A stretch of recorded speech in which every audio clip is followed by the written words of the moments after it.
Jamaicans moving back home, mental health part 2. So a couple years ago, I remember a family member of mine's. I saw that something was really, really off.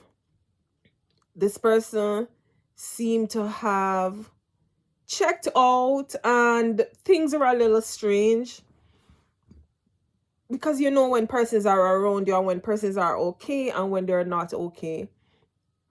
And my inner feeling, my inner thought was something did not seem right. Migrating to America or to any foreign country can have an adverse effect on anyone. Culture shock is, I think, the biggest thing when we come to America as people living in Jamaica. Culture shock, I think, was one. Coming in a foreign country, experiencing different climate, not being able to do things that you were able to do, like when you're back home, them something there, culture shock. Not having the neighbor, the friend, the person that you can probably run over to your neighbor and be a friend to a friend next door to someone. All of them something that can cause culture shock. Specifically, if you take children away from what they knew, they had friends back home, coming to a country and new country and to start that all over again can also bring culture shock. Culture shock, having to come, cope, learn everything new. There's so much that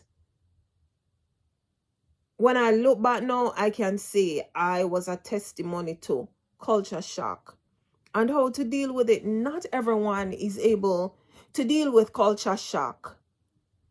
And I feel if children come to this country and they're under the age of, I would say maybe 16, it's tough for them coming here, adapting, adjusting, finding new friends, culturally just adapting to the whole school system, the whole environment. It is hard, it is tough, much less for grown people. So I realized that family member was like distance, clocking out, didn't talk a lot. And after getting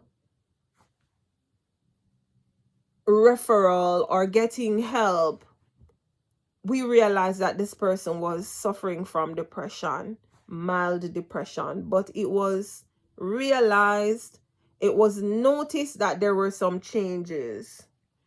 And literally, when this person met with medical experts, medical help, and they questioned this person was telling them that they felt suicidal. That was shocking. It was hard. It was tough to deal with, but immediately, head on, they referred this person to get help. And immediately, the first thing they thought of help was medication. And I said, no way. No meds. This person will not be on any meds. I am claiming it in Jesus' name. This person will not go on any medication. What are the other means and way how this person can get help? They said counseling, whatever. I say, okay, I'm gonna opt for counseling. No medication around here, because what you feed your mind, it's like you're telling yourself that I am gonna be dependent on taking medication. No. And I can tell you today, making this video in 2025, that person went through counseling for 2.5 years. And throughout that 2.5 years, there was no spiraling.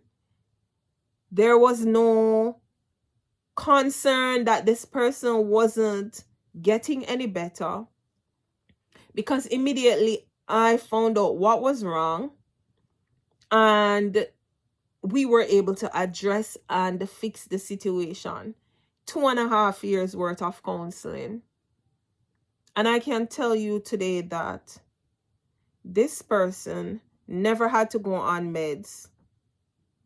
No, another thing I believe strongly in our Jamaican community and society that we don't talk about is, and I came to America to experience it, which I'll put in a follow-up video, is we tend not to ask medical questions about family background. We don't. And oftentimes, a lot of these issues are based on family background traits.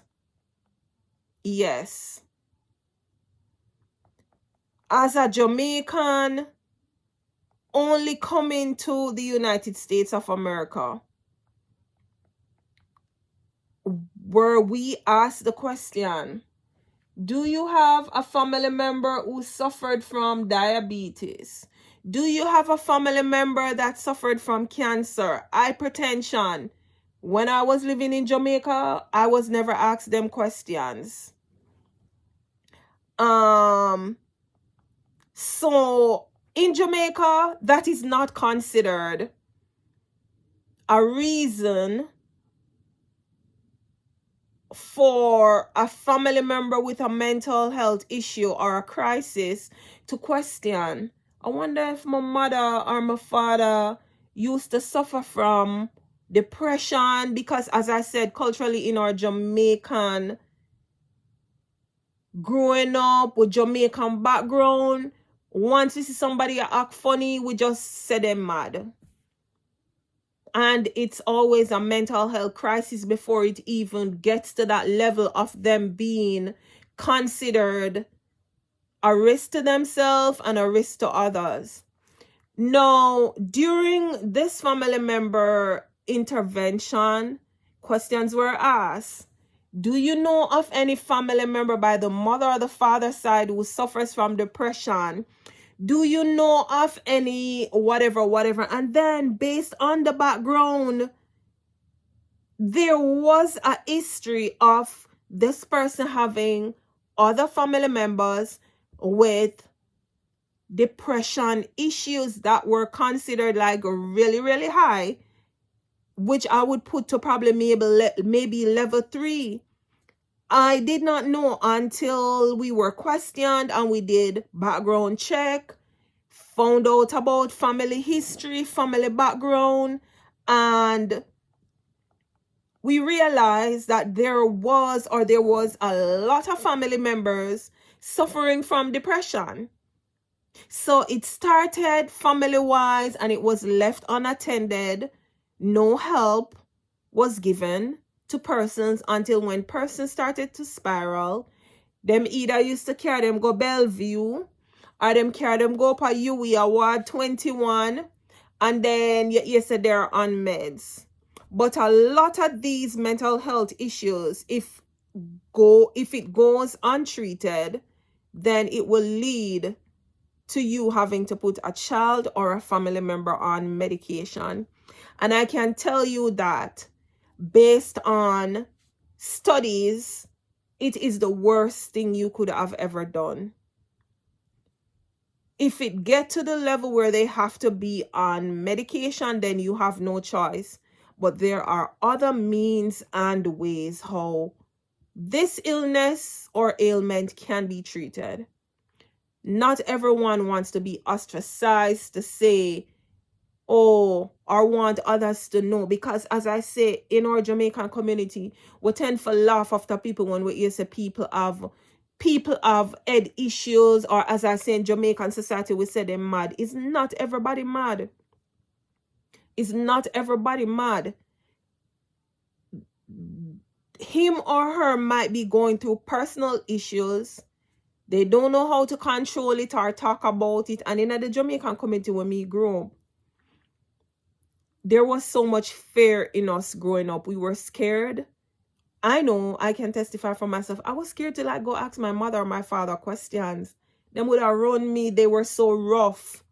Yes, we grew up so rough in the Jamaican society. Them beat with any and everything. So how dare you go ask a mother or a father, oh, me feel strange or whatever. Next thing they go tell you, say, I don't lick you or them type of something there. Yes, mentally in Jamaican household, it is typical, it is the norm. But I want to tell you that medication is not the best way out. It should not be the first choice unless you see where this person has become a threat to themselves and a threat to others. Because mental health is real and it is not spoken about a lot in our Jamaican society. It is not. It is shoved under the rug because everybody should be okay. And it is okay to not be okay. Not everybody is okay. It is okay to not be okay. It is okay to act as if everything is okay when you know from heaven to earth it is not okay. But we were brought up in a culture where everything was put in front of us to make it seem as if everything is okay. No, and a lot of us grew up under trauma, torture, beatings. We've been through so much. Only the grace and mercy of God while we're still here. And I can tell you, this family member went, got counseling help, did all the good stuff, all the good work. And I can tell you, this person is in a better place, never been on no medication. The only thing with this person, as of today, I can tell you is, this person has a brain which works extra. And whenever there isn't anything to occupy the brain space, this person can get back into that space of feeling like I'm getting depressed. So in a nutshell, this person has the capacity to always want to continue doing something. There's no time to idle. There's no time to sit and think and worry about tomorrow. And I think that is one of the reasons why when a lot of children leave Jamaica and come to the United States, their minds, a lot of them come here and they're not even able to understand or to express all this new thing that's happening to them. Them just say, oh, me want to go friend and everybody want to go friend. And you finally reach and they don't know how to handle everything. And then, as I said, hereditary, if it is something that other family members have, if it's a background history thing, which I'm going to speak on in the next one because I don't want this to be too long. And I do hope that you guys watch my videos. Please support me and watch the little short ads. There are not a lot. Mental health is serious. Stay tuned for the next part in this. If you haven't yet subscribed, welcome to Shelly's Jamaican Pickle and Lifestyle, where I cook a lot of food over here. I love cooking. It's my mental health therapy. Stay tuned for a next video.